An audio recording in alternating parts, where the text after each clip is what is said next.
뉴스 정면 승부. 여러분 안녕하십니까. 94.5 YTN 뉴스 FM 강전의 뉴스 정면 승부입니다. 가전폭행과 가혹행위 끝에 목숨을 잃은 만 20살 청년의 죽음에 온 국민이 체를 떨고 있습니다. 오늘 28사단 윤일병 폭행 사망 사건의 재판이 열렸는데요. 시민들의 울분으로 소란스러웠다고 합니다. 대책 마련이 절실한 시점입니다. 전문가들은 윤일병 폭행 사망 사건을 10대 때부터 학습한 왕따 문화가 상명하복의 병영 문화와 결합하며 생긴 비극으로 진단하는데요. 따라서 왕따 문화 근절을 위한 체계적인 교육은 물론 고발자 보호, 그리고 내무반 CCTV 설치 등과 같은 군의 실질적인 노력이 필요하다고 합니다. 여러분은 어떻게 생각하십니까? 제2의 윤일병을 막기 위한 예방 대책, 가장 시급히 필요한 것은 무엇이라고 생각하십니까? 오늘 뉴스 정면 승부가 청취자 여러분께 드리는 질문입니다. 제2의 윤일병을 막기 위한 예방 대책, 가장 시급히 필요한 것은 무엇이라고 생각하십니까? 짧은 문자 50원, 긴 문자 100원의 유료 문자입니다. 우물정 0945, 우물정 0945번으로 의견 보내주시기 바랍니다. YTN 라디오 애플리케이션 예스로 듣고 계신 분들께서는요, 예스 게시판에 글을 남기실 수 있습니다. 초청을 통해서 정통시사 주간지 주간경향 구독권 보내드리겠습니다. 8월 5일 화요일 94.5 YTN 뉴스 FM 강전의 뉴스 정면 승부 들어갑니다.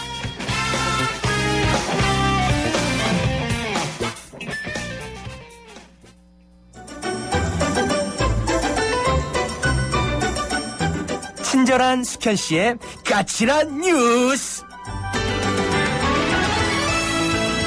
네, 친절한 숙현 씨, 시사칼럼 뉴스 이숙현 씨 나오셨습니다. 안녕하셨습니까? 네, 안녕하세요. 네, 속보들이 많죠. 조금 전에 육군 참모총장이 사의를 표명했다고요? 그렇습니다. 권오성 육군 참모총장이요. 조금 전 윤모일병 사건의 책임을 지고 한민구 국방부 장관에게 사의를 표명했다고 합니다. 권 총장은 사의를 표명하면서 이런 얘기를 했습니다. 국민 여러분께 많은 심려를 끼쳐드린 점을 매우 송구스럽게 생각한다고 얘기를 했고요. 육군 참모총장으로서 이 상황에 대해서 통감하고 국가와 군을 위해서 사의를 표명한다라고 얘기를 했습니다. 관련해서 또 하나 소식이 들어왔습니다. 조금 전 이성한 경찰청장이 사의를 표명했습니다. 40일 동안 방치됐던 변사체가 유병헌 회장으로 최종 확인된 지난달 22일 오후 청와대 호출을 받았던 이성한 경찰청장 역시 오늘 이에 대한 책임을 지고 사의를 표명한 것으로 알려졌습니다. 네. 한편 한민구 국방부 장관이 윤모 일병 폭행 사망 사건과 관련해서 은폐 의혹 등에 대해서 감사를 하라 이렇게 지시를 했네요. 그렇습니다. 오늘 김민석 국방부 대변인이 정례 브리핑에서 밝힌 내용입니다. 한민구 장관은 어제 국방부 감사관을 불러서 이번 사건과 관련해서 한치 의혹도 없도록 국방부 차원에서 감사를 실시할 것을 지시했다고 밝혔습니다. 바로 오늘부터 감사에 착수한 상황이라고 합니다. 김 대변인은 또 약 일주일 정도 28사단과 육군단, 육군본부와 국방부 등 관련되는 부대와 기관을 상대로 감사를 할 계획이라고 말을 했습니다. 또 감사 결과에 따라서 보고를 누락한 경우에는 반드시 조치할 계획이다 이렇게 설명하기도 했습니다. 하지만 이미 지금 군이 국민들로부터 많은 신뢰를 잃은 상황입니다. 안타깝게도 그 기대감은 별로 커 보이지 않는다라는 얘기가 나오고 있습니다. 박근혜 대통령이 사건 관련자들에 대해서 일벌 100개로 다스려야 한다 이렇게 말했네요. 네, 오늘 오전 국무회의에서 나온 발언입니다. 박근혜 대통령은 모든 가해자와 방조자들을 철저하게 조사하라고 지시를 했고요. 앞으로 이런 일이 있으면 어떤 책임을 져야 한다는 것을 확실하게 보여주는 차원에서도 일벌 100개로 책임을 물어야 된다 이렇게 강조를 했습니다. 이 밖에도 강한 톤의 질책이 계속 이어졌는데요. 일각에서는 입영 거부까지 거론되는 등 이번 사태를 둘러싼 여론이 상당히 좋지 않은 데다가 자칫 세월호 참사 이후에 국정 정상화에 시동을 건 2기 내각의 발목을 잡을 수 있다 이런 우려 속에서 나온 발언이라는 해석이 나오고 있습니다. 네, 이번 사건을 계기로 해서 과연 이 군대 내 가혹행위가 어느 정도인가 아주 관심이 높아지고 있습니다. 정말 이게 황당한 경우가 많다면서요? 네, 그렇습니다. 법원 판결문만 보더라도 어떤 일이 자행되고 있는지 알 수 있을 것 같습니다. 네. 제대 이후에 군사 법원이 아니라요. 일반 법원에 기소된 사람들은 대부분 그야말로 이해할 수 없는 이유로 범행을 저질렀다고 합니다. 예를 들면 지난해 6월이었습니다. 창원지법에서 벌금 300만 원을 받은 김모 씨의 경우는요. 지난 2012년 부대 내 정신교육 시간에 심심하다는 이유로 후임병의 발바닥을 라이터불로 지졌다고 합니다. 또 지난해 1월에는 후임병을 폭행한 혐의로 기소됐던 박모 씨가 있었는데요. 후임병이 달리기를 못한다면서 발로 가슴과 복부를 때리는가 하면 보기 싫다면서 얼굴을 때리고 앉았다 일어서기를 400회 억지로 시키기도 했습니다. 사실상 묻지마 범죄가 군대에서 버젓이 일어나는 상황인 것 같습니다. 네. 정치권으로 가보죠. 새정치민주연합의 박영선 비상대책위원장. 오늘 당 내외 인사를 망라해서 비대위를 구성하겠다 이렇게 밝혔네요. 그렇습니다. 어저께 비대위원장으로 추대된 박영선 원내대표가요. 오늘 국회에서 기자회견을 열었습니다. 투쟁정당 이미지에서 벗어나서 정의로움을 더 굳건히 세우는 일 그리고 경제민주화 복지의 근간을 둔 생활정치를 실현하겠다 이렇게 밝혔고요. 비대위 구성과 관련해서는 국민 여론을 통해서 당내외 인사를 망라해서 비대위를 구성하겠다고 밝혔습니다. 개파색이 뚜렷하지 않다는 박영선 비대위 체제 이게 약이 될지 독이 될지 조금 더 지켜볼 일입니다. 네. 그리고 세월호 특별법과 세월호 국조특위 청문회 협상. 이게 이제 여야 간의 협상 중인데 새누리당이 야당에 대한 공세 수위를 높이고 있네요. 그렇습니다. 이완구 원내대표는 오늘 원내대책회의에서 이런 얘기를 했습니다. 이 금주에 숨통을 틀 수 있도록 최선을 다하겠다라고 얘기를 했는데요. 재보궐선거 승리를 계기로 세월호 국면을 벗어나려는 게 아니냐 이런 지적을 의식한 발언이라는 얘기가 나오고 있습니다. 하지만 정작 핵심 쟁점이죠. 이 세월호 특별법 그리고 국조특위의 청문회 증인 문제에 대해서는 타협할 게 있고 못할 게 있다면서 기존 입장을 굽히지 않았습니다. 원내대책회의가 비공개로 전환되자 새누리당 일부 의원들은요. 세월호 국조특위 청문회 날짜를 정해서 야당에 통보해버리자 이런 주문도 나왔던 것으로 전해졌습니다. 어쨌든 이와 관련해서 이완구 원내대표와 박영선 원내대표는요. 내일 모레 오전에 만나서 다시 협상을 재개할 예정이라고 합니다. 네, 각종 비리 혐의를 받고 있는 여야 의원들, 국회의원들 검찰 수사를 받게 됐네요. 그렇습니다. 검찰은 새누리당 조현용, 박상은 의원들의 뇌물수수 의혹에 이어서 최근에는 새정치민주연합의 김재원, 신계륜, 신하경 의원들이 입법 로비를 받은 정황을 포착한 것으로 알려졌습니다. 서울종합예술직업학교의 김민성 이사장은요. 학교 이름에서 직업이라는 단어를 뺄 수 있도록 법 개정을 해달라 이렇게 요청을 했고요. 실제 지난 4월 개정안이 통과됐습니다. 그 이후에 이 학교는 이름을 서울종합예술실용학교로 바꿀 수 있었다고 합니다. 검찰은 김 이사장으로부터요. 이들 3명의 의원에게 직접 돈을 줬다는 진술을 확보하고 지난 4일 전현직 보좌관들을 불러서 법안이 발의되고 개정된 과정을 조사한 바가 있습니다. 네, 이에 대해서 새정치민주연합은 어떤 반응을 보이고 있습니까? 네, 일단 730 재보궐선거가 끝나자마자 이렇게 새 의원에 대해서 이 검찰 수사 소식이 알려진 데 대해서 전형적인 물타기 수사다, 야당 탄압이다 이렇게 강력히 반발하고 있다고 합니다.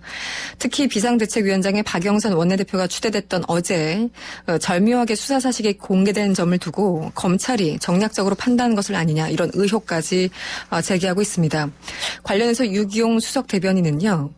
새누리당 박상은 조현용 의원에 대한 소환식에 맞춰서 특정 언론에 수사 사실을 흘린 의혹이 역력하다고 주장을 했고요.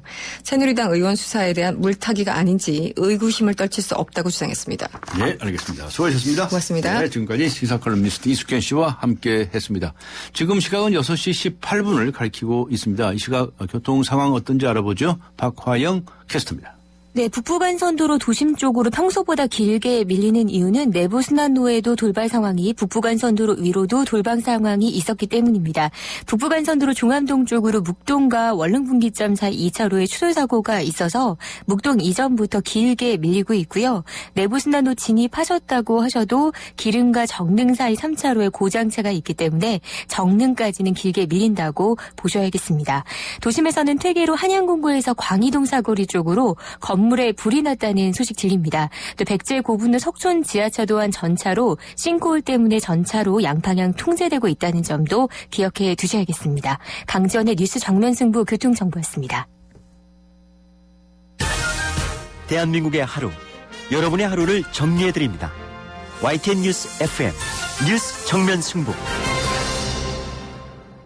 요즘 같은 어수선한 시절을 위로가 필요한 때다라고 하시는 분들이 있는데요.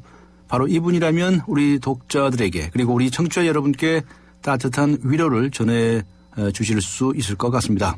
오랜만에 만나는 반가운 분이시지요. 최근 프란치스코 교황의 SNS와 묵상을 엮어서 교황님의 트위터라는 책을 쓰셨습니다. 이혜인 수녀님 연결합니다. 안녕하세요. 안녕하세요. 아이고 오랜만입니다. 네, 우리 옛날에 몇 년 전에 뵀었죠. 예. 예, 북콘서트에서. 예, 그 이혜인 수녀님 북콘서트에서 네. 수녀님께서 갑자기 저를 지명해서 불러내셔가지고 신앙생활이라고 하셔서 네. 제가 얼떨떨하게 네. 낭독했던 기억이 엊그제 같은데 시간이 많이 지냈군요. 네. 건강하시죠? 네, 괜찮아요. 그런데 잘 알려져 있지만은 투병 중이신데도 불구하시고 네, 이렇게 늘 암하고도 친구처럼 친하게 지내시는 것 같은 느낌을 받아요. 네. 많이 좋아지셨습니까? 긍정적으로 생각하니까요. 네, 그러시군요. 이번에 교황님의 트위터라는 책을 출간을 하셨더군요. 그 책이 내용이 어떤 거예요?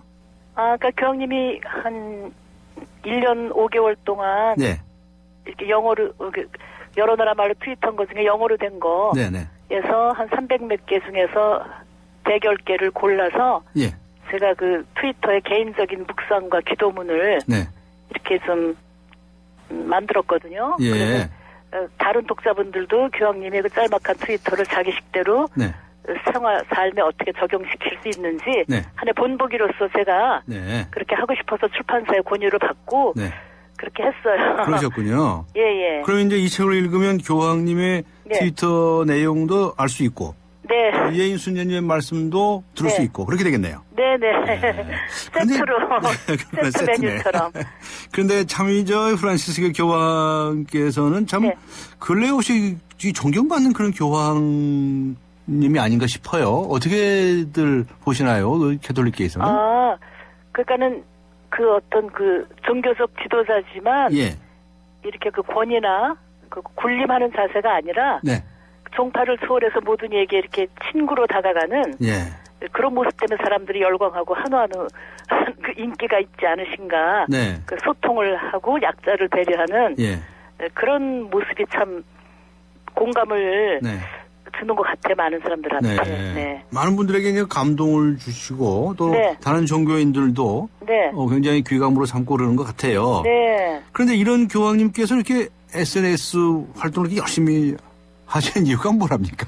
네, 정말 뜻밖인데. 네, 뜻밖이죠. 예. 현대의 젊은이들 특히 예. SNS를 활용하는 분들이 많다는 거 아시고 예. 그렇게 이렇게 당신이 먼저 그러니까 현대의 그 문화적인 그 현상을 읽으시는 거죠. 그냥 종교자로서 저도 참 뜻밖이었는데 네. 그런 것을 뭐 외면하는 것이 아니라 네. 적극적으로 활용하셔서 노숙자들하고도 네. SNS를 주고받고 예. 그 당시 생일날 예. 노숙자를 또 초대한다든지 뭐 네. 이런 것들이 참 신선하게 다가오잖아요. 네, 예. 네. 지금 너무 신선해서 다른 종교에도 많이 영향을 미치는 것 같아요. 아니요, 네. 네. 그래서 스님들이나 그 목사님들도 이렇게 이렇게 교황님이 생각하면 미소가 떠오르나 봐요. 네. 이렇게 반가워하시고 그러니까 저도 참 기쁘고 네. 아직 만난 일은 없지만 언제 옛날부터 만났던 것처럼 네네. 그 친숙함이 느껴지고 네. 그렇더라고요. 예. 이번에 교황께서 그 방한하실 때 네. 혹시 수녀님 뭐 만나실 기회가 아니, 있으신가요? 저는 그냥 몸도 좀 안 좋고 그래가지고 예. 직접 가지는 않지만 네. 제 트위터 책으로 충분히 소통했다고 생각하고 예. TV를 통해서 되려고 네. 생각하고 있습니다. 그러시군요. 예. 네. 이 책을 이제 쓰시면서 예. 특별히 뭐 느낌이랄까 네. 또 우리 독자들에게 좀 전하고 싶은 메시지랄까 뭐 이런 게 있으실 것 같아요. 예. 어떤 소감으로 쓰셨는지. 아니 그러니까는 크게 세 가지인 것 같아요. 네네. 우리는 자기가 부족하고 죄인이지만 네. 그 희망을 갖고 네. 그 예수님 사랑 안에서 앞으로 계속 나아가야 된다. 용기를 잃지 말라는 그거 하고 예. 또 우리보다 사회적인 약자들 예. 그런 사람을 외면하는 것은 큰 잘못이고 네, 네. 특별히 이 시대 어린이와 노인들을 예. 사랑하지 않으면서 사랑에 대해서 말하지 말라. 그런 걸 굉장히 강하게 말씀하시고 네. 또 어쨌든 그 종교가 따분한 것이 아니니까 좀 재밌게 네. 기쁜 표정을 하고 살아라 뭐 이런 거. 네. 그래서 저도 굉장히 개인적으로 네. 힘들 때 교황님이라면 이럴 때 어떻게 하실까 네. 그렇게 생각을 하면서 힘을 얻고 좀 그랬어요. 그러셨군요. 네네. 네, 그 종교라는 게 이렇게 따분한 게 아닙니까? 네네. 그래서 제가 특별히 마음에 와닿던 네. 그런 부서를 이렇게 소개하라고 하면 네, 네. 아까 소개 좀 해주세요. 네, 2013년 4월 29일 날 네. 이렇게 말씀하셨어요. 네. 하루의 끝에 네. 우리 각자가 나는 오늘 다른 사람에게 사랑을 실천했어 라고 말할 수 있다면 네. 그럴 수 있다면 얼마나 놀라운 일이겠는가. 네. 예, 그래서 제가 거기다 어떻게 묵상을 했냐면 네. 아무리 학식이 많고 훌륭한 일을 하더라도 네. 우리가 하는 행동에 사랑이 없으면 네. 아무것도 아니다. 네. 그리고 우리가 이제 누구를 위해서 시간을 내는 게 아까울 때가 있잖아요. 예, 예. 예, 바빠서 네. 내가 할 일이 많기 때문에. 근데 그 시간을 다른 사람을 위해서 쪼개서 쓰고 나면 네. 하느님이 그 시간을 네. 몇 배 축복으로 갚아주는 것을 나는 여러 번 경험했다. 네. 그래서 세상 모든 것이 사라져도 우리가 서로 사랑하는 시간은 사라지지 않는다는 거. 그래서 결론적으로 다른 사람이 나에게 무엇을 해달라고 청하기 전에 네. 내가 앞질러서 그들의 원해를 헤아리고 도와줄 수 있는, 해낼 네. 수 있는 사랑의 사람이 될 수 있다면 네. 얼마나 좋을까. 저는 그런 사람이 되도록 노력하겠습니다. 이제 그런 네. 주장을 제가 그날 했거든요. 네. 예, 너무 그래서 좋은 말씀이시네요. 사랑이 어떤 그 이론이나 그 추상적인 그 개념이 아니라 예. 실천해야만 되는 것이구나 하는 것을 교황님이 네. 이 트위터를 통해서 많이 강조하시더라고요. 예. 네, 그렇군요. 그 네. 말씀을 듣다 보니까 저도 느낌이 많이 오네요. 네, 감사합니다. 근데 저 같은 경우에는 말이죠. 이거 하소연 한마디 해야 되겠는데 네? 네. 저는 뭐 누가 도와주시겠다는 사람들은 별로 없고요. 네. 그냥 뭐 이렇게 좀 도와달라고 네. 이렇게 청하시는 분들이 많아요. 그렇죠. 근데 제가 그렇죠. 어떻게 다 감당을 할 수가 없어요. 시간도 부족하고요. 그렇죠. 능력도 예. 부족하고요. 예. 그래서 기도하시면서 네. 할 수 있는 것만 최선을 변호사님이 다 할 수 있는 하시면 것만. 그분이 사랑하시는 거예요. 그게 참 예, 기도하시면서 예. 네, 이게 참 어려워요. 네. 참 미안한 생각도 들고 네. 그런 생각을 하는데 네. 말씀을 듣다 보니까 정말 사랑을 실천할 수 있다는 거 하루의 끝에 네네 작은 네. 것이라도 네. 예예. 네, 정말 좋은 말씀이신 네. 것 같습니다. 이번에 이 교황께서 한국을 오시는데 참 의미가 크죠? 네네. 네. 특별히 이제 캐톨릭에서는 정말 반가워하실 텐데 네. 어떤 의미가 있다고 생각을 하시는지요? 네. 저는 개인적으로 그분의 방문이 네. 우리 각 개인에게는 좀 더 옆에 그 가족, 친지, 이웃을 아주 구체적으로 좀 더 살아가는 계기가 됐으면 좋겠고 네. 공동체적으로는 우리가 남북한이 유일하게 분단된 국가로서 좀 어떤 그 남북한의 관계도 마찬가지고 또 네. 나라의 정치 지도자들도 그렇고 네. 그래서 평화의 어떤 네. 평화의 어떤 물꼬를 트는 어떤 상징적인 역할을 교황님이 네. 해줬으면 좋겠다 그런 바람을 네. 갖고 있어요. 그러시군요. 전쟁에 대한 그런 얘기도 많이 하시고 그러는데 우리나라 네. 굉장히 그 연민의 정을 갖고 네. 기도해 주시지 않을까 이런 생각이 들어요. 그렇군요. 예. 참 우리나라가 참 지금 남북이 나눠져 있을 뿐만 아니라 네? 남북이 나눠져 네네. 있을 뿐만이 아니라 네. 남한 안에서도 그냥 대립과 갈등이 예. 요새 너무나 우리 모두가 평화가 없고 불안하고 네. 초조하고 이렇게 우리나라 떠나고 싶다고 막 탄식하고 이런 소리 많이 듣잖아요. 네. 비극인 것 같아요. 네. 이런 이들에게 교황께서 좋은 메시지를 전해주실 수 있을까요? 근데 존재 자체로 네. 그분의 그 미소를 한번 보는 것만으로도 저기 위로가 되지 않을까 이런 생각이 들고요. 네. 정말 인간이 어떻게 그 아픔과 슬픔을 겪는 사람한테 그 세월호 참사 예를 들면 네. 그런 분한테 뭐라고 인간적인 언어로 위로하는 것 자체가 우리는 너무 힘에 겪고 뭐 못할 것 같고 좀 그래요. 그런데 네. 교황님 같은 분은 그분들 그 손이라도 잡아주고 좀 눈을 마주치면 거기서 또 나름대로 작은 힘을 얻지 않겠나 이런 생각 해보고요. 네. 우리 국민이 다 같이 힘을 모아서 저 지혜를 모아서 교황님처럼 차별 없이 모든 사람을 사랑해야 되겠다는 하나의 그 아름다운 결심을 네. 하는 계기가 되면 우리나라도 좀 더 좋은 나라가 되지 않을까 네. 그런 생각을 하게 됩니다. 그렇군요. 이혜인 수녀님의 말씀에서도 또 힘을 받습니다. 네. 많은 위로를 저야 받고요. 뭐 네. 네. 그런데 참 우리나라가 지금 이렇게 참 날이 갈수록 삭막해지는 것 같고 네. 정말 이 사랑의 아름다움 같은 것은 정말 찾기가 어려운 이런 모습들을 보이고 있지 않습니까? 네네네. 이래서 많은 상처를 받습니다. 네네. 네. 그 위로가 정말 필요한 것 같아요. 네. 우리 저 수녀님께서 좋은 우리 청취자 여러분들께 위로의 말씀 한 말씀 해주시면 어떨까요? 아니 그러니까는 그 슬픔을 예. 슬픔을 토대로 우리가 정말 우리 한계를 같이 더 통감하면서 기도를 해야 될 것 같아요. 네, 우리가 기도해라. 인간이 할 수 있는 위로는 네. 별로 큰 게 아닌 것 같아요. 그냥 네. 슬픈 사람하고 함께 울어주고 나는 너를 잊지 않는다고 그렇게 함께하는 마음 그런 마음이 중요한 것 같고 네. 위로를 하는데도 좀 겸손이 필요하고요. 잘난 체하면서 가르치려 드려는 그런 위로가 아니라 네. 정말 낮은 자기를 낮추고 그 입장을 헤아리면서 위로를 해야지 네. 불림하고 막 가르치려는 이런 것은 종교인으로서도 굉장히 지양해야 될 거라는 생각이 들어서 네. 위로에도 지혜와 겸손이 필요하다는 걸 많이 느낍니다. 그렇군요. 예. 위로에도 겸손이 필요하다. 네네. 네. 자, 이제 네. 이번에 책 출간하시고서 네. 또 이제 치료도 계속 하시고요. 네. 앞으로의 무슨 계획 같은 게 특별히 생각하시는 게 있으신지요? 뭐 특별한 계획은 없고 교황님이 다녀가시면 그분에 대한 책이 네. 본물처럼 수십 권이 여기저기서 막 출간이 됐더라고요. 그래서 예. 우선 그분이 대한 책들, 그분 관련된 책들을 네. 또 관심 갖고 읽어보고 그 읽은 내용을 내가 구체적인 일상생활 안에서 좀 살고 더 넓게 사랑하고 더 깊게 기도하는 그런 사람으로 거듭나야 되겠다. 네. 그런 것이 계획이라는 계획입니다. 아이고, 예. 네. 그런 계획까지 다 세워놓으셨군요. 네.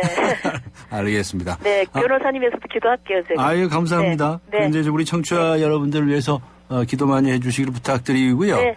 앞에 말씀하셨지만 참 아무리 부족한 죄인이라 하더라도 네. 희망을 갖고 네. 사랑 속에서 용기를 갖도록 예. 그런 살아있다는 것 자체가 축복이니까요. 어쨌든 그렇죠. 간에. 네. 살아있는 것 자체가 네. 축복이라고 생각해라. 그렇게 해서 우리가 생명과 사랑의 문화를 우리가 이제 만들어가야 되는데 그렇지 이기심 때문에 그게 안 되니까 네. 다 같이 회개하고 쇄신을 해야 된다고 생각합니다. 감사합니다. 네. 근데 인간들은 왜 이렇게 탐욕스럽습니까? 몰라요. 원죄 결과인가 봐요. 원죄. 네. 알겠습니다. 부산에 한번 놀러 오세요. 네, 알겠습니다. 네. 예, 네. 고맙습니다. 네, 감사합니다. 감사합니다. 네. 지금까지 이 교황님의 트위터라는 책을 쓰신 이혜인 수녀님과 함께 했습니다. 자기 관리요? 잘 먹고 잘 쉬기. 한 가지 더. 잘 마시기. 바로 터뜨려 바로 마시는 앰플음료. 내가 고르는 닥터. 늑대 닥터앤닥터. 제2의 윤일병을 막기 위한 예방 대책. 가장 시급히 필요한 것은 무엇이라고 생각하십니까? 이런 질문에 대해서 2325님께서는 이렇게 문자를 보내주셨습니다. 먼저 징집 시스템 개선이 이루어져야 할 것 같습니다. 또 군 인권 개선을 위해서 CCTV 설치가 필요할 것 같습니다. 9969님께서는 이렇게 의견을 보내주셨네요. 장병들에게 휴대전화를 허락하고 군 부대 사고도 헌병과 검경이 함께 수사할 수 있도록 하는 게 좋을 것 같습니다. 라고 적어주셨습니다. 아직 의견 보내지 않으신 분들께서는 짧은 문자 50원, 긴 문자 100원의 유료 문자입니다. 우물정 0945, 우물정 0945번으로 의견 보내주시기 바랍니다. YTN 라디오 애플리케이션 예스 게시판에 의견을 남겨주셔도 됩니다. 추첨을 통해서 정통 시사 주간지 주간 경향 구독권 보내드리겠습니다. 강조의 뉴스 정면 승부 1부 여기서 마치고요. 잠시 후 2부에서 뵙겠습니다. 2014 YTN 연중기획 함께하는 미래 창조 대한민국 상담 전문가인 이호선 박사입니다. 우리가 거울 앞에 서서 고개를 들어 보면 거기 자기가 있습니다. 상담을 하다 보니까 아주 여러 사람들을 통해서 공통적인 이야기들 또 그 결과들이 이렇게 추출이 되더라고요. 나를 위해서 뭔가를 해본 현대인들이 거의 없어요. 이 자기 자신 속에서 생존을 발견할 수 있는 제일 첫 번째 방식은 뭐냐? 거울 앞에 서는 겁니다. 내 속에서 답을 찾는 것, 그리고 나를 위로하는 것, 이런 자기효능감, 내가 잘 해낼 수 있다는 신념을 갖게 된다면 그 순간 더불어 사는 세상, 21세기 우리 대한민국 사람들이 함께 살아가는 세상이 아닐까 싶습니다. 2014 YTN 연중기획 함께하는 미래 창조 대한민국 YTN 라디오가 함께합니다.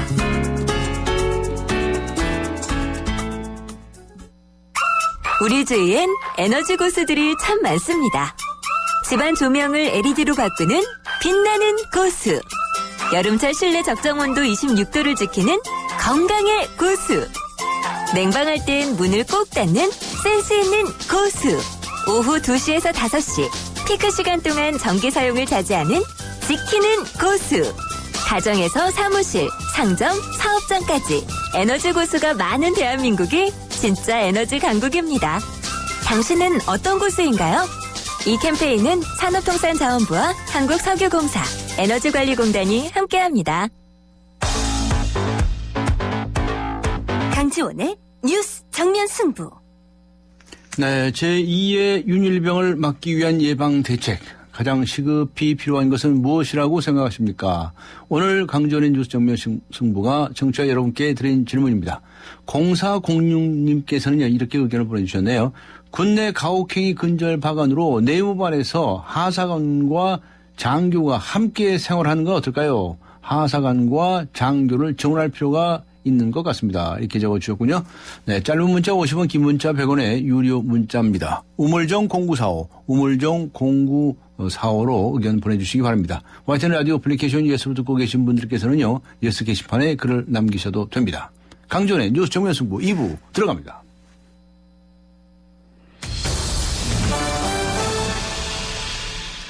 (730) 재보궐선거의 참패로 혼란에 빠진 새정치민주연합. 당의 재건을 담당할 비상대책위원장으로 박영선 비상대책위원장을 추대하면서 당 혁신을 준비하고 있습니다. 오늘은 야당의 진로를 고민하는 토론회가 열리기도 했는데요. 새정치민주연합의 향후 향보에 대한 의견 들어봅니다. 토론회에 참가하신 새정치민주연합의 정동영 상임 고문 연결합니다. 안녕하세요. 네, 안녕하세요. 네, 오늘 상임, 네, 토론회에 또 참여하셨다면서요? 예, 지금 막 끝났는데요. 예. 2시간 반 동안. 아이고. 토론이었는데, 참, 이 국회에서 열린 토론회 치고는 아주 최초의 광경을 봤습니다. 어떤 광경이었는데요? 1분만 달라고 하는 분들이 뭐 수십 명이 손을 들고. 방청객 중에서? 이 플로어에서. 네. 정말 하고 싶은 말씀들이 너무 많았습니다. 네. 이게 야권 지지자들의 그런 분노와 그다음에 뭔가 좌절과 상실감의 표현인 것 같아서 네. 좀 안타까웠습니다. 네. 아주 분노를 표출하시는 분들이 더러 있으셨어요? 무슨 얘기 하시던가요? 그러니까 이제 정신 좀 차리라 그러던가요? 선거를 왜 졌느냐 하는 책망에서부터. 네. 이제 야당의 과거, 네. 야당의 오늘, 그다음에 예. 야당의 내일, 이걸 이제 세 주제로 나눠서 학자들도 발표를 하고 저도 이제 야당의 진로에 대해서 저도 발제자의 한 사람으로 이제 참여를 했습니다. 네. 혹시 거기서 조금씩 이제 논점의 차이는 있지만 두 주제였습니다. 하나는 야당의 깃발을 어떻게 분명하게 할 것인가. 네. 그러니까 국민 마음속에 여당이 실정을 하고 뭔가 오만과 무능과 무책임으로 뭔가 심판을 하고 싶은데 과연 야당이 대안인가, 대안 세력인가, 네. 라는 부분. 네. 그랬을 때 이제 물론 이제 야당 또한 무능과 오만에서 벗어나지 못했다는 이제 이런 게 이제 730 선거의 결과로 이제 되게 해석을 했습니다만. 네. 혹시 이제 김무성 대표가 취임 일성에서 이렇게 말했잖아요. 나의 임무는 보수 정권의 창출이다. 네. 그렇다면 그러면 야당 새정치민주연합은 여당 대표가 보수 정권 창출이다 그랬으면 네. 그럼 야당은 우리도 보수 정권 창출인가? 예. 아닌가? 거기에 대답하라. 말하자면 87년 이후에 이제 민주화가 됐는데 그리고 25년, 지금 6년이 됐죠.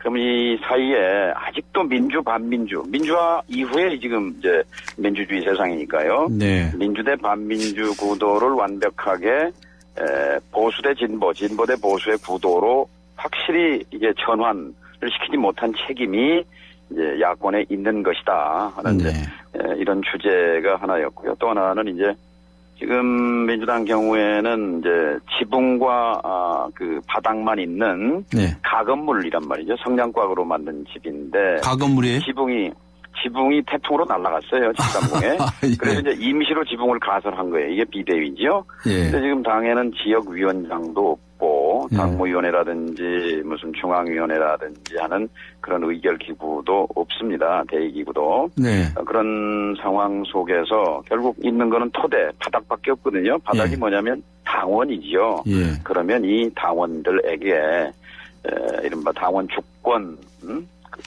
무슨 말이냐면 민주당의 당권은 당원에게 있고 모든 권력은 당원으로부터 나온다고 하는 당원 주권 조항을 2010년에 당헌 1조에다가 못 박았었는데 네. 이게 슬그머니 사라졌어요. 아, 그래요? 사라지고 또 당원에 대한 권리가 이번 뭐 공천이라든지 뭐 이런저런 당의 의사결정에서 당원은 그냥 동원 대상일 뿐이지 네. 의사결정 과정에 전혀 힘을 못 쓰는 거거든요. 네. 그래서 당을 새롭게 재건하는 데 있어서 기본은 뭐냐면 엘리트 중심, 그러니까 의원 중심이 아니라 네. 당원들에게 들어라. 그리고 당원들의 뜻이 어디 있는지 묻고 그리고 당원들에게 권리를 줘라. 네. 당원 없이 어떻게 정당이 존재하는가. 네. 뭐 이런 것들이 아주 뜨겁게 그 토론이 됐습니다. 그 토론자들 사이에서 이 좀 의견들이 대충 이렇게 일치가 되든가요? 아니면 좀 견해의 차이들도? 오늘은 뭐 이제 다양하게 듣고 예. 토론하는 거였습니다만, 저의 주장은 예. 이 730 선거는 여당은 여당대로 승리했지만 11대 4로 예. 또 야당 지지자들 입장에서 보면 네. 이 야당의 패배를 안김으로써 다시 기사회생의 기회를 준 그러니까 야당을 심판함으로써 야당에 대한 변화를 강제한 측면이 있죠. 그래서 만일 지금 이제 비대위를 포함해서 앞으로 야당이 제대로 그 유권자 야당 지지자들의 요구에 부응한다면 네. 여당 총선에서는 사실 압승할 수 있는 그런 길도 있는 거거든요. 이대로 야당이 몰락할 것이냐 네. 아니면 정말 기사회생해서 2016년 20대 총선에서 제1당 과반수 정당으로 부상함으로써 정권 교체에 다가갈 것인가 이제 기로에 서 있다 하는 얘기입니다. 알겠습니다. 네, 앞에 그 야당의 깃발과 관련해서 말씀을 하셨는데 이때 나올 수 있는 얘기들이 예를 들어서 좀 이 선명 야당론을 주장을 하는 쪽이 있는가 하면 거기에 비해서 조금 더 좀 온건한 생산적인 야당론을 주장하는 경우가 있습니다. 이 중에 어떤 쪽이 옳다고 생각하십니까? 오늘 토론회는 이제 사실 조그마한 세미나실에서 한 100명 들어가면 이제 꽉 찰 그런 방인데요. 예. 사실 수백 명이 몰리는 바람에 네. 거의 뭐 대부분의 그 청중들이 서서 예. 그만큼 뭔가 뜨거운 거죠. 예. 그러니까 야당의 변화와 혁신을 바라는 그런 에너지가 지금 분출하고 있다고 볼 수 있죠. 그래서 네. 거기서는 대부분 이 선명한 야당다운 야당, 지금의 야당의 모습을 과거 그 이철승 대표가 하던 그 중도통합 예. 야당, 예. 국민당, 예. 그래서 그때 사쿠라당으로 매도당하고 있었는데요. 예. 그런 당의 모습과 비슷하다 하는 질타가 이어져서 예. 야당이 좀 야당다워야, 여당은 여당다워야 되는 거고, 네. 야당은 좀 강력하고 선명한 그런, 왜냐하면 지금 여당이 잘하고 있고 정말 국민의 이익과 권리를 위해서 일하는 정당이라면 협력해야 하지만 예. 지금 국가정보원 사태든지 세월호 지금 특별법 문제든지 이건 지금 국민의 70%가 세월호 특별법 해라. 네. 수사권과 기소권을 주는 그 특별법으로 진실을 밝히고 재발 방지하라. 그런데 이걸 빨아뭉개고 있는 여당에 대해서 그럼 협조할 건가? 네. 그건 사쿠라 야당이지요. 그거는 네. 협조할 수 없는 거지요. 그런 기본권과 인권, 국민의 생명과 안전에 관한 것에 대해서는 한치도 물러설 수 없는 그런 강력하고 선명한 야당을 우리 국민은 원한다고 생각합니다. 네. 그동안에 좀 이 사쿠라 당과 비슷한 그런 움직임이 좀 있었다 이렇게 보시는 거죠? 오늘 발제한 파롱구 교수의 이제 주장입니다만 제가 그 용어를 사용하는 것은 아닙니다만 그만큼 이 청중들의 이제 분노를 대변하는 뭐 용어였다고 보는 거죠. 예, 뭐 좀 특별한 용어이게 하는데 뭐 청취자 여러분들께서 알아서 들으셔 주실 것을 믿는데 그런데 그러한 행태를 보인 사람들이 누굽니까? 누굽니까? 지금까지 당을 말하자면 선명한 그 투쟁 노선으로 투쟁이라는 게 무턱대고 투쟁이 아니라 국정원의 대선 개입과 군의 대선 그 개입 같은 엄청난 헌정분란 사태에 대해서 제대로 못 싸웠다는 거지요. 네. 또 세월호에 들어있는 또 그 진실도 진실이고 그 속에 들어있는 깊은 그 모순들, 그러니까 뿌리에 해당하는 원인. 예를 들면 비정규직 문제, 규제 완화 문제, 민영화 문제가 세월호에 들어있거든요. 네. 그러면 이런 걸 끄집어내서 사회적 의제로 만들어야 되는 거지요. 알겠습니다. 그러니까 세월호 선장이 비정규직 아닙니까? 네. 또 설령 제한을 풀어버린 규제 완화라든지 이런 것들이 다 박근혜 정부가 지금 부르짖는 거거든요. 민영화, 의료 민영화, 철도 민영화. 그러면 이 세월호에서 그런 의제를 끄집어내서 국민들에게 이거를 선명하게 보여주는 것이 야당의 그게 역할이고 능력인데 그걸 이제 못했다는 것이죠. 네. 그 다음에 이제 야권 재편도 주장을 하셨더라고요. 진보 정권의 그 장출을 아까도 말씀을 하셨고요. 예. 그러니까 결국 그러면은 이 새정신 민주화법 안에서 진보적인 색깔이 분명한 그런 이들은 남고 그렇지 않은 사람들은 야권 재편을 할 때 바꾸자 이런 얘기로 알아도 됩니까? 그렇지 않습니다. 네. 중도 보수에서 예, 중도 진보까지를 포괄하는 대중정당이지요. 사실 야당 역사 60년을 보면요. 1960년대까지는 당시 박정희 대통령의 민주공화당이 더 진보적이었습니다. 말하자면 지주들을 중심으로 만들어진 한민당 뿌리를 가진 민주당은 정통 보수야당이었어요. 보수야당. 그리고 그걸 자랑스럽게 한참 동안 얘기했었습니다. 그런데 걸출한 지도자 김대중 총재 시대를 맞이하면서 이제 보수야당으로부터 중도 개혁주의 야당으로 진화한 것이지요. 그리고 이제 그다음 3단계로는 이제 87년에 민주화된 세상이 됐는데 민주화된 세상이 됐으면 그 전에 독재에 맞섰던 반독재 투쟁, 즉 민주 세력 대 반민주 세력의 그 투쟁 구도가 87년 민주화 이후에는 진보냐 보수냐라고 하는 그런 사회 경제적 그 정책 노선으로 재편됐었어야 함에도 불구하고 야당이 이것을 역할을 잘 수행하지 못했는데 이번에 결국 730 재보선 패배에 깊숙한 그 뿌리에 들어가게 되면 야당의 역할과 관련해서 과연 사회적 경제적 약자들의 눈물을 닦아주고 그분들도 똑같이 공존할 수 있는 세상에 대해서 과연 야당이 대안이냐 과연 뭐가 새누리당과 다르냐 하는 확신이 없었기 때문이다. 이제 이런 진단인 거죠. 그럼 진보적인 진보적인 이 노선을 가진 사람만 모이자는 것이 아니라 민주당의 깃발을 말하자면 원래 이런 문제의식이 있는 거죠. 진보냐 보수냐는 그건 노선일 수 있지만 중도라고 하는 것은 진보가 잘하면 진보 쪽에 서는 거고 진보가 못하면 보수 쪽에 서는 거다. 이런 인식으로 지금 말씀드리는 거죠. 중도 보수를 끌어안고 가겠다는 말씀이시네요. 그렇죠. 그렇게 되면 진보 정권 창출 하고 모순되지 않아요? 김무성 대표가 말한 우리는 보수 정권 창출이다. 분명해요. 이명박 정부의 모습, 박근혜 정부의 모습을 보면 요다음 정부의 모습이 비슷하잖아요. 알겠습니다. 그런데 우리 새정치민주연합이나 야당이 집권했을 때 그 정부는 보수 정부가 아니죠. 네. 그런 뜻으로 말씀하셨군요. 자, 박영선 그 비대위원장이 체제가 출범을 했습니다.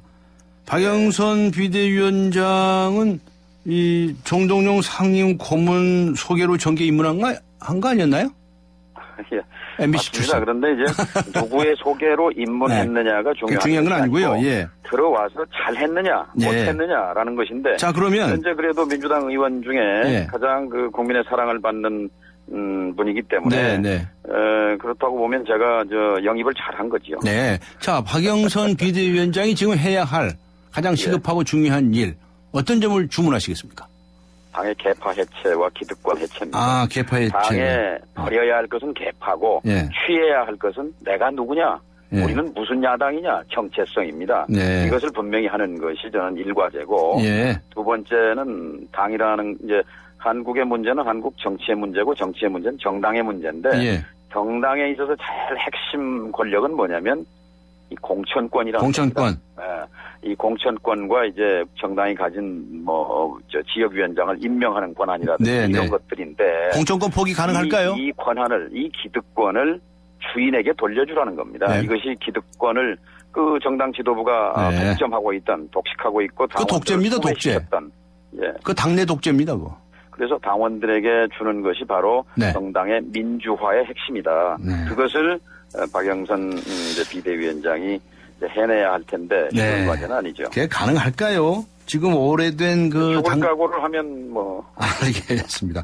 더군다나 그 계파 해체 가능할까요?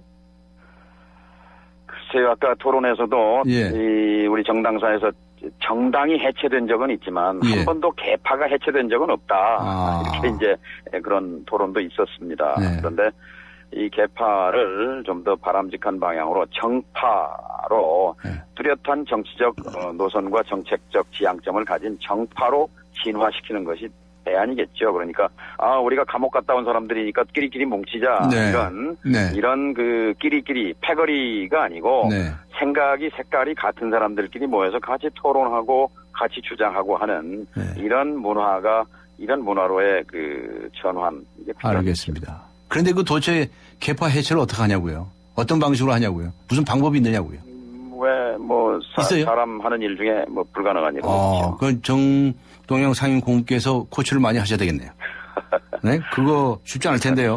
상의하겠습니다. 알겠습니다. 그리고 고질적인 지역주의를 타파하자고도 말씀하셨는데요. 그 방안도 한 말씀 해 주십시오. 방법이 있습니다. 헌법 고치지 않고 법률만 고쳐도 선거법만 고쳐도 국민 주권의 확대 실현과 함께 지역주의는 녹아내리게 되어 있습니다. 그게 뭐냐면 국민이 지금 요번에 우리 11대 4로 졌잖아요. 그러면 4군데 말고 11군데 떨어진 데 투표한 유권자들의 표는 전부 사표입니다. 국민 주권이 다 사장되는 거죠. 이것을 사표가 없게 만든 것이 예를 들면 독일식 정당명부식 비례대표제거든요. 그러니까 내가 투표를 행사하면 그 사람이 됐든 간에 의석에 반영이 됩니다. 그러니까 전 국민의 가령 5% 국민의 5%를 얻었다. 어떤 이 환경이라든지 녹색당 같은 정당이 5%를 얻었다. 그러면 300명 중에 5%는 몇 석일까요? 15석의 환경 보호를 이념으로 하는 정당이 의회에 들어서게 되는 겁니다. 거기에 말이죠. 그 석패율제도 좀 도입하세요. 아니죠. 그거는 지역 구도를 그냥 온전시키는 구도고 이 선거구제를 이렇게 독일식 비례대표제로 바꾸게 되면 이게 제1당이 과반수를 못합니다. 그러면 결국은 합의제 민주주의로 가게 되는데요. 제가 증거를 말씀드리면 지난번 선거에서 한나라당이 새누리당이 얻은 전국 득표가요. 42%인데요. 50%가 안 됐어요. 지금 의석은 그런데 그때 152석 과반수를 넘었거든요. 제1야당인 당시 민주당이죠. 민주당도 37%인가를 얻었는데 그 의석보다 한 20석 더 가졌어요. 130석이. 그러니까 양당의 기득권입니다. 이 기득권을 내놓아야 지역구도를 넘을 수 있습니다. 알겠습니다. 시간이 다 돼서 오늘 여기까지 듣도록 하겠습니다. 감사합니다. 수고하셨습니다. 고맙습니다. 지금까지 새정치민주연합의 정동영 상임고문이었습니다. 단도해보라 김현욱입니다. 역시 동탄이 신도시 하면 시범단지죠. 9월 시범단지의 마지막 유보라 아이비파크 4.0이 찾아옵니다. KTX 동탄역과 중앙공원, 게다가 복합화 초교 혜택까지. 와우! 역시 마지막이라 더 대단하네요. 단도 유보라 아이비파크 4.0 문의 031-8003-1800. 제2의 윤일병을 막기 위한 예방대책. 가장 시급히 필요한 것은 무엇이라고 생각하십니까? 오늘 뉴스 정면 승부가 청취자 여러분께 드린 질문입니다.